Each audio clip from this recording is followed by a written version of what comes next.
Assalamualaikum warahmatullahi wabarakatuh.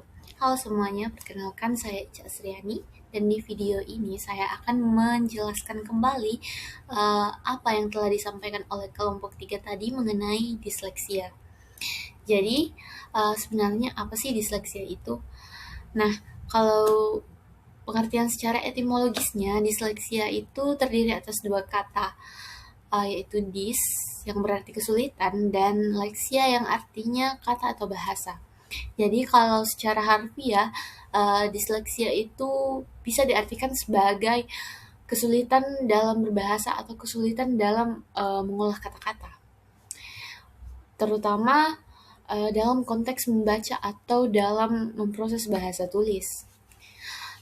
Kalau kita tarik uh, soal sejarahnya, disleksia ini tuh sudah berkembang sejak lama.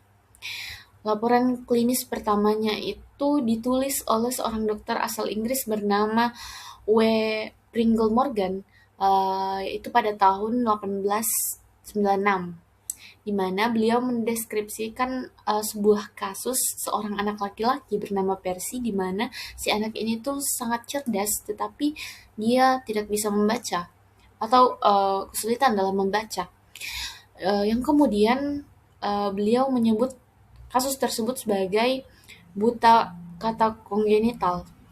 Nah, penting untuk kita garis bawahi kalau disleksia itu sebenarnya bukan seseorang yang kecerdasannya di bawah rata-rata. Bisa jadi mereka itu kecerdasannya rata-rata atau bahkan di atas rata-rata, tapi karena mereka mempunyai kesulitan signifikan dalam belajar membaca, menulis, dan mengejah tulisan meskipun sudah mendapatkan pengajaran yang memadai.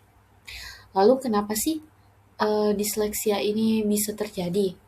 Berdasarkan data-data yang ada, disleksia ini tuh merupakan kondisi multifaktorial yang melibatkan interaksi genetik, neurologis, dan lingkungan.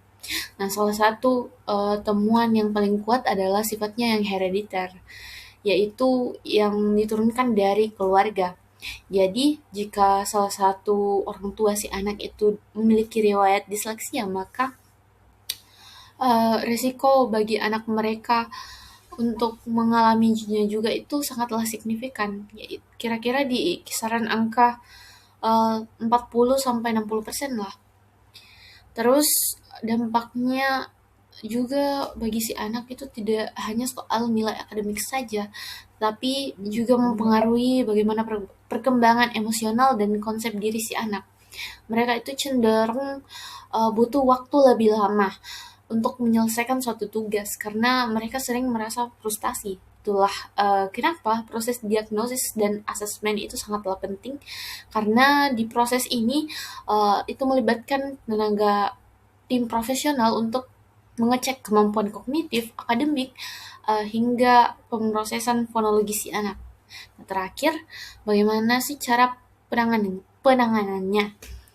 Kita itu butuh uh, pendekatan yang sangat sistematis dan berbasis bukti. Di Indonesia sendiri, layanan layanan untuk anak disleksia ini sudah diatur dalam Permendiknas nomor 70 tahun 2019 tentang pendidikan inklusif.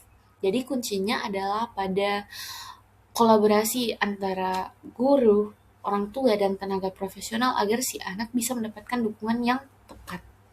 Jadi kesimpulannya, disleksia adalah gangguan belajar spesifik yang bersifat neurologis dan berlangsung sepanjang hayat. Tapi dengan identifikasi dini dan intervensi yang tepat, mereka itu bisa meraih potensi dirinya secara lebih maksimal. Sekian penjelasan ulang dari saya mengenai materi yang sudah disampaikan oleh kelompok 3 tadi. Lebih dan kurangnya mohon dimaafkan. Wabillahi taufik wal hidayah. Wassalamualaikum warahmatullahi wabarakatuh.